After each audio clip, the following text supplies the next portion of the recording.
1980-90లో ఏ cinema చూసినా సరే మనకు కామన్ గా కనిపించే పేరు సత్యం. స్టిల్స్ సత్యం అనే పేరు కనిపించేది. మొదట్లో స్టిల్స్ అని, కింద కె సత్యనారాయణ అని, ఆ తర్వాత స్టిల్స్ సత్యనారాయణ అని, చివరకు స్టిల్స్ సత్యం అని టైటిల్ పడేది. అయితే ఈ పేరును వెండి తెరపై చూడడమే కానీ అతన్ని ఎప్పుడు కూడా ఎవరు చూడలేదు. కానీ అతని జీవితం ఒక సినిమాను మించిన కథ అవుతుంది. మంగళగిరిలో పుట్టిన కామరాజుగడ్డ సత్యనారాయణ అక్కడే పుట్టి పెరిగాడు. మొదట మంగళగిరిలోనే గాలిగోపురం పక్కన ఉన్న రవీంద్ర స్టూడియోలో పనిచేశాడు. కానీ అతనికి సినిమాల్లో స్టిల్ ఫోటోగ్రాఫర్ గా పనిచేయాలని, లేదంటే సినిమాటోగ్రాఫర్ కావాలనేది కళగా ఉండేది. తాను ఎంతో గొప్పగా ఫోటోలు తీస్తాననే నమ్మకం అతనికి ఉండేది. అతని పనితనం ఎంతో. చిన్న స్టూడియోలో మామూలు కెమెరాతోనే తన పనితనం చూపించేవారు ఆయన. అదే పిచ్చితో 1975లో మద్రాసు వెళ్లాడు సత్యం. సినిమాల్లో అన్ని విభాగాల్లో కాంపిటీషన్ బాగా ఉండేది. చివరకు అసిస్టెంట్ కెమెరామెన్ కావాలన్నా కూడా చాలా కష్టంగా ఉండేది. అయినా చిన్న చిన్న స్టిల్ ఫోటోగ్రాఫర్ల గురించి తెలుసుకుని మొదట వారి కింద అసిస్టెంట్ గా పనిచేశారు. అసలే సత్యం సూపర్ టాలెంట్. అదే నమ్మకంతో మాంగళ్య భాగ్యం అనే సినిమాకు తాను కత్తిలాంటి స్టిల్స్ తీస్తానని దర్శక నిర్మాతలను ఒప్పించి పనిచేశాడు. నిజంగానే అతని పనితనం ఆ ఒక్క సినిమాతోనే ఇండస్ట్రీలో చాలా మందికి తెలిసిపోయింది. ఒకే సినిమాతో ఎవ్వరూ ఏ సినిమా తీసినా సరే సత్యనారాయణని పిలవండి, మంచి స్టిల్స్ తీస్తాడనేవారు. ఆ రోజుల్లో స్టిల్ ఫోటోగ్రాఫర్ కు ఉన్న డిమాండ్ అలాంటిది మరి. ఎందుకంటే ఏ సినిమానైనా అతనే మొదట ఆడియన్స్ కు చూపించేది. పేపర్ యాడ్ అయినా, ముహూర్తమైన, సినిమా పోస్టర్ కైనా స్టిల్స్ సత్యం కెమెరా నుంచే వచ్చేవి.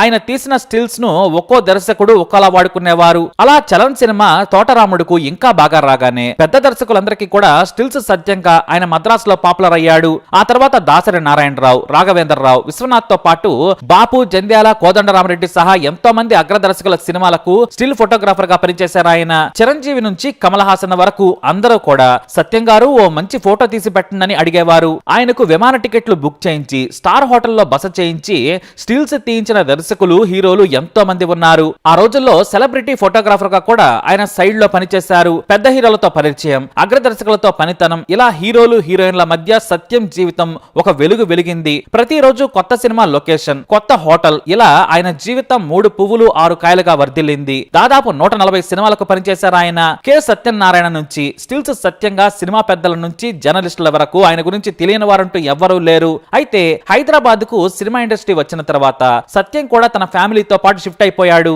కానీ అక్కడే ఆయన్ను దురదృష్టం భయంకరంగా వెంటాడింది. ఓ రోజు రాత్రి సినిమా షూటింగ్ పూర్తి చేసుకుని బైక్ పై వస్తూ ఉన్నాడు సత్యం. బహుశా వేగంగా ఉండొచ్చు. టర్నింగ్ దగ్గర ఆయన స్కూటర్ వేగంగా వెళ్లి కరెంటు స్తంభానికి తాకింది. డైరెక్ట్ గా తలకు గాయం కావడంతో ఆయన్ను దారిన వెళ్లేవారు సమాచారం ఇచ్చి హాస్పిటల్లో జాయిన్ చేశారు. మనిషి కోలుకున్నా కూడా తలకు తీవ్రమైన గాయం కావడంతో పిచ్చివాడిగా మారిపోయాడు. ఏం మాట్లాడుతున్నాడో కూడా తెలియని పరిస్థితి. అప్పటికే అతనికి భార్య, 3 కూతుళ్లు ఉన్నారు. అందరూ చదువు కోసం తలా దిక్కులో ఉన్నారు. ఇటు సత్యం మానసిక పరిస్థితి దిగజారింది. ఎవరిని గుర్తుపట్టలేకపోయాడు. చివరకు భార్య, పిల్లలను కూడా. దీంతో కుటుంబం మొత్తం చల్లాచెదురైపోయింది. మొదటి నుంచి సత్యం తమ్ముడు రాజేంద్ర ప్రసాద్ అసిస్టెంట్ గా పనిచేశాడు. సినిమాల్లో కూడా సత్యం అసిస్టెంట్ రాజేంద్ర ప్రసాద్ అని కనిపిస్తూ ఉంటుంది. అతనే కష్టపడి మంచి ట్రీట్మెంట్ ఇప్పించడంతో చాలా రోజుల తర్వాత కోలుకున్నాడు. కానీ ఏం లాభం, పని దొరకలేదు. దొరికినా సరిగ్గా చేస్తాడనే నమ్మకం ఎవరికీ లేదు. చూసుకునేవారు లేకపోవడంతో మంగళగిరి దగ్గరలోని చేబ్రోలు దగ్గర ఉన్న వృద్ధాశ్రమంలో కుటుంబ సభ్యులు చేర్పించారు. ఆ తర్వాత షుగర్ వ్యాధి సోకటంతో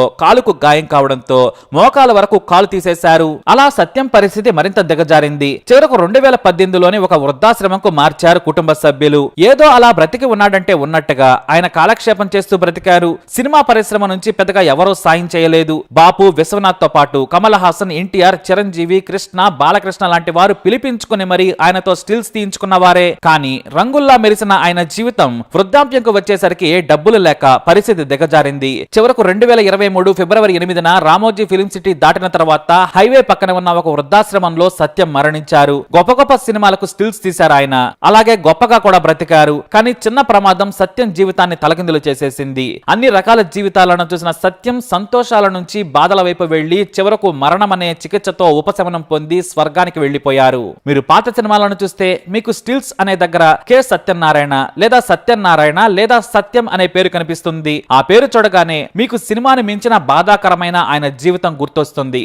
ఎంతో మంచి స్టిల్స్ తీసి ప్రేక్షకులను మెప్పించిన సత్యం ఆత్మకు శాంతి చేకూరాలని కోరుకుందాం.